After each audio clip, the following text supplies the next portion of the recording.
আশা আৰু আশা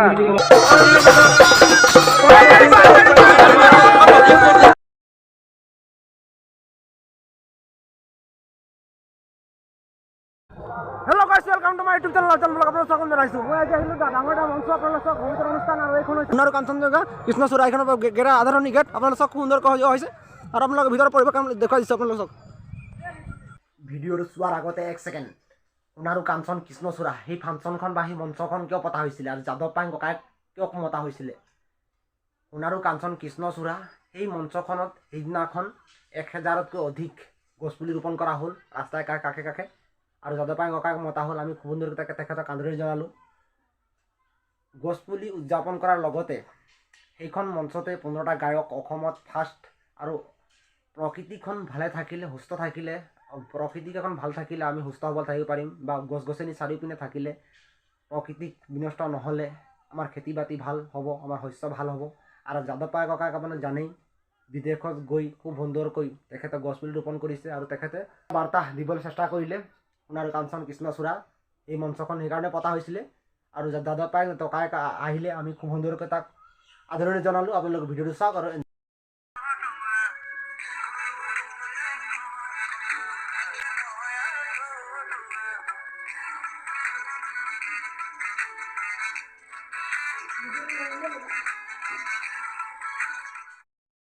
এইখনে হৈছে সোণাৰু কাঞ্চন কৃষ্ণচূড়া এক বিশাল মঞ্চ চাৰিওপিনে ৰাইজৰ সমাগম পুৰা এইখিনি হৈছে এটা নাও আপোনালোক চব খুব ধুনীয়াকৈ আছে খেৰৰ বনোৱা আছে লাইটিং চাইন লগোৱা ধুনীয়া সজোৱা আছে আপোনালোক চব খুব ধুনীয়াকৈ সজোৱা হৈছে লাইটিং চাইন লগোৱা আছে আপোনালোক চবে ধুনীয়াকৈ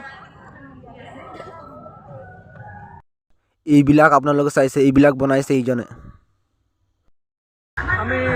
দুচাংপানী গড় চাৰিআলিৰ পৰা যুৱ সংঘই এইটো আমি বনাইছিলোঁ ইয়ালৈ অহা মানুহখিনি অন্ততঃ ফূৰ্তি কৰিব পাৰিব চেলফি তুলি পেলাই ভাল পাব সেইকাৰণে নাওখন এনেধৰণে কি হৈছে বাঁহৰ আৰু নৰাখেৰে প্ৰস্তুত কৰিছোঁ আৰু পাছত আমি লাইট ফিট কৰি দিছোঁ আৰু এই চেলফি পইণ্টটো কেৱল নাৰিকল পাত আৰু বাঁহেৰে তাৰপিছত লাইটখিনি ফিট কৰি দিছোঁ আৰু এই পৰিশ্ৰমটোকে এতিয়া সৰহসংখ্যক যুৱ যুৱতী ধৰ বৃদ্ধৰ পৰা একে ল'ৰাৰ পৰা বৃদ্ধলৈকে সকলো আহি পেলাই সেই চেলফি পইণ্টটো ফটো তুলি ভাল পাইছে চবেই ফূৰ্তি কৰিছে আৰু অনুষ্ঠানটো যিমান সংখ্যক মানুহ আহিছে প্ৰত্যেকে কিবা এটা নহয় কিবা এটা ইয়াত পাইছে মাদকতা এটা পাইছে আৰু সেইখিনি পাবৰ কাৰণে আমি ইয়াত যথেষ্ট ভিৰ হৈছে খুব এটা ভাল লাগিছে ভাল লাগিছে যথেষ্ট মানুহে ইয়াত মানে আনন্দ পাইছে ফূৰ্তি কৰিছে আহিছে আৰু কি আছে এনেধৰণে নাও এখন প্ৰস্তুত কৰা হয়তো আগতে দেখা নাই পোৱাও নাই আৰু এনেধৰণে এটা চেলফি পইণ্টো পোৱা নাই গতিকে আজি আমি যিধৰণে মানে কল্পনা কৰি পেলাই প্ৰস্তুত কৰি দিলে সেই প্ৰস্তুতিত আমি যথেষ্টখিনি সহায় পাইছোঁ আৰু প্ৰত্যেকে ইয়াত চেলফি পইণ্টত ফটো মাৰিবলৈ অহা প্ৰত্যেকেই কয় যে আপোনালোকে যিটো ব্যৱস্থা কৰিলে বহুত ভাল লাগিছে ইয়াত কি যে নাই বনোৱা আপোনালোকে চাওক কি ধুনীয়াকৈ বনাই থৈছে কি যে নাই বনোৱা মই বাইদেউজনক লগ পালে এইফালে বেছি আছে ৰুহি এইফালে বেছি আছে নামঘৰ চিকান বাইদেউজনক মই লগ পালে বাইদেউ আপোনাৰ খবৰ ভালনে এইবিলাক দাম কিমান 100 টকা আৰু ৰুহি হাত 100 বিক্ৰী হৈছে নে আপোনাৰ বিক্ৰী নাই হয় যাত্ৰা বেয়া নেকি আপোনাৰ অঁ বহনি নাই হয় নেকি মই বহনি হ'ব বুলি আশা ৰাখিছোঁ এনে ৰুহি হাত গাহৰি মাংস দেখিয়ে খাং খাং লাগিছে মোৰ নচলে নহয় নহ'লে বেয়া খালোঁ এইটো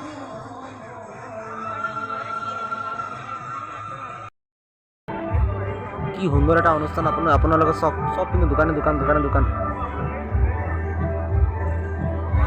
নমস্কাৰ মোৰ নাম ভাস্কৰ দত্ত আৰু সোণাৰু কৃষ্ণচূড়া কাঞ্চন বৰকমৰি আহি খুব ভাল লাগিল এটা অনুষ্ঠানে আশা আৰু আশা খুব ভাল লাগিছে আৰু কথাটো এনেকুৱা হ'ল এই ভাইক লগ পালোঁ এনেকৈ চাব ছাবস্ক্ৰাইব কৰিব প্লিজ পইচা বিচৰা নাই মৰম বিচাৰিছে মৰম দিব নতুন বছৰ শুভেচ্ছা জ্ঞাপন কৰিছে অঁ থেংক ইউ তোমালৈও থাকিল আৰু দৰ্শকসকলেও নতুন বছৰৰ লগতে বিহুৰ শুভেচ্ছা শেহতীয়াকৈ জনালোঁ থেংক ইউ ছ' মাছ এইজনে হৈছে কমিটি মেন মানুহ আজি সংগীত পৰিৱেশন কৰিবলৈ সুভাষ চন্দ্ৰ দত্ত আহিব চৰাইদেউ বিহু দল আছে আমাৰ মাধৱ ৰঞ্জন কুসুম কৈলাশ তেওঁলোকেতো গাবই আৰু বহুতো শিল্পী আছে খন্তেক সময় পিছতে এই অঞ্চলটো মানে আমাৰ সোণাৰু কাঞ্চন কৃষ্ণচূড়াৰ যি আমাৰ মঞ্চস্থলী এই মঞ্চস্থলী জীপাল হ'ব বুলি মই আশা ৰাখিছোঁ। থেংক ইউ ছ' মাছ, কিন্তু মোৰ ইয়াতো মতা নাই আৰু নেমাতিলে মই আহোঁ। ভাল লাগিছে ইয়াত আহি পাইছোঁ পোনে, এতিয়া সোমাই যাম ভিতৰলৈ।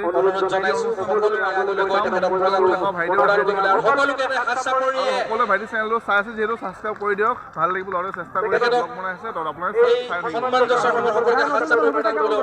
থেংক ইউ তোমালোক থাকিলে। এয়া মই হাতত ফুল লৈ যাদৱ পায়েং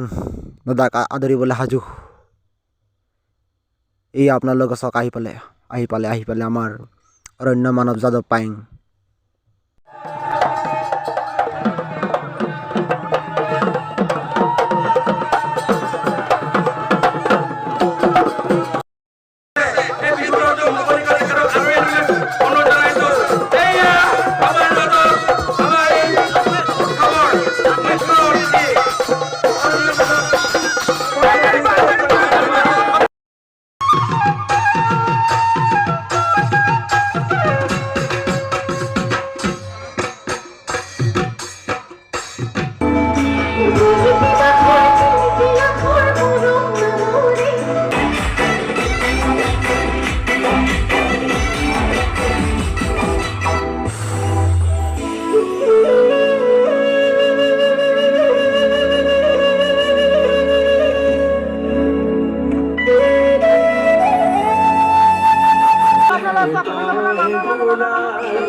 আজিলৈ ইমানে, নেক্সট ভিডিঅ'ত লগ পাম, চবকে বাই বাই।